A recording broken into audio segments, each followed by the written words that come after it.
Game, set and match to Gary Lineker. Yes, the BBC have apologised to everybody for the upset that's been caused. Gary Lineker is reinstated and will be presenting Match of the Day this coming Saturday, along with his woke mates who also walked out. Now, look, what on earth is going on? He's going to go on getting £1.35 million a year.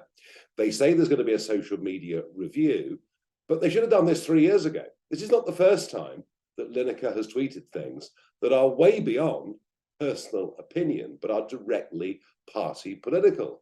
Is MOTD now to be sponsored by the Labour Party? Well, it might just as well be, because actually Lineker's response to all of this is to literally stick two fingers up to the BBC as he's posted on social media.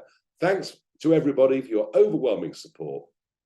But whatever I've been through is as nothing as these poor, desperate people fleeing war and poverty. Isn't it lovely that we're an open, generous country? So basically, he's kept repeating similar allegations. He says that all these young men that crossed the English Channel from Albania are fleeing war. He's wrong in every way. He's been allowed to use hate speech against the Conservative government and ministers, and he's won. All ends up. Yes, there'll be a review. For that, you can read a whitewash. And I think this bodes very badly for the future of the BBC. In fact, in some ways, it started already. 5 to 9 this morning, on the Today programme, Mehdi Hassan, a former BBC employee, was being interviewed there this morning by, Mehdi Hassan, a former BBC employee, was being interviewed by Michelle Hussein this morning on the Today programme. He now works for MSNBC in America. He's back in England for a few days promoting a new book, How to Win an Argument. Well, okay, reasonable enough, you might say.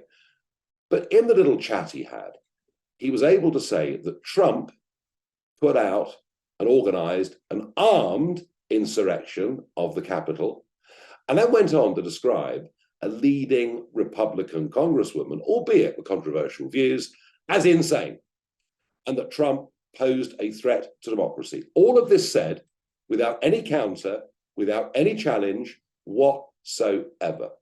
Today's the day the hard radical left beat BBC bosses, and I predict BBC output and coverage will get worse and worse from here. This is a really bad, shameful day. The BBC brought much of this upon themselves by not dealing with this 2 or 3 years ago. But to see Lineker win the way that he has, and then stick up two fingers, frankly, I think, as somebody who pays the license fee, is pretty sickening.